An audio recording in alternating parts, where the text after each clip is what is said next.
Internal complaint committee ICC school level किपरि गठन करा जीवो ता उपरे एक रिजोल्यूशन मु आम विद्यालय पे लिखिछि। आसंतु ए भिडियोटी को फुल देखिबा एवं आपण मध्य आपणकर विद्यालय रे आईसीसी बा इंटरनल कंप्लेंट कमिटी गठन करिवे आउ एई भली भाबे गोटे रिजोल्यूशन करिवे एवं एई परि भाबे लिखिबे।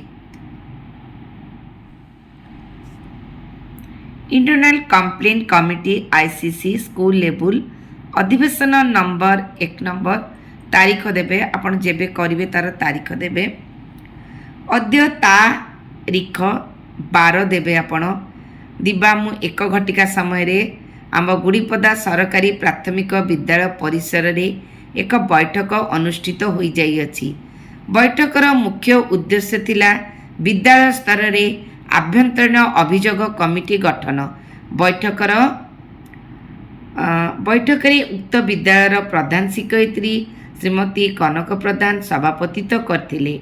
District education office Baleswar letter number 8839 date है 23/7/2025 मुताबक विद्यालय एक इंटरनल कंप्लेंट कमिटी बा आईसीसी गठन करिबा उक्त बैठकर मुख्य उद्देश्य थिला। प्रथम प्रस्ताव 1 रे कौन थिला सर्वप्रथमे प्रधान शिक्षयित्री उपस्थित समस्त सदस्यांको को स्वागत संबर्धना जणै कमिटी गठनर उद्देश्य उपस्थापन करथिले। कर्मक्षेत्र रे महिला मानकर यौन निर्यातना निवारण निषेध एवं प्रतिकार आईन 2013 धारा 4(1) व्यवस्था अनुଯାयी प्रत्येक विद्यालय बा कार्यालय रे आभ्यंतरीण अभियोग कमिटी गठन हेबार निर्देश रही। से निर्देश अनुसार आम विद्यालय रे मध्य आभ्यंतरीण अभियोग कमिटी गठन कराजिबा कथा और सभारे उपस्थापन करथिले एवं सरकारंकर तरफरु महिला शिशु तथा शिक्षार्थी मानक सुरक्षा पाई जारी करा जायतबा हेल्पलाइन नंबर गुड़िक विषय मध्य कहिथिले। हेल्पलाइन नंबर गुड़िक हैला एटा भल भाबे देखंतु महिला साक्षर माने महिला सहायता वुमेन हेल्पलाइन नंबर हैला 181। शिशु सहायता चाइल्ड हेल्पलाइन नंबर है 1098। पुलिस सहायता व पुलिस हेल्पलाइन ता नंबर है 112। विद्यालय शिक्षार्थी सहायता स्टूडेंट हेल्पलाइन एटा शिशु सहायता एटा विद्यालय शिक्षार्थी सहायता स्टूडेंट्स हेल्पलाइन या नंबर है 1800345672। द्वितीय प्रस्तावटी एपरी थिला। तत्परे विद्यालयर प्रधान शिक्षयित्री उपरोक्त निर्देशावली अनुसार केउ माने आईसीसी रो सदस्य होई परिबे से विषय आलोचना करथिले।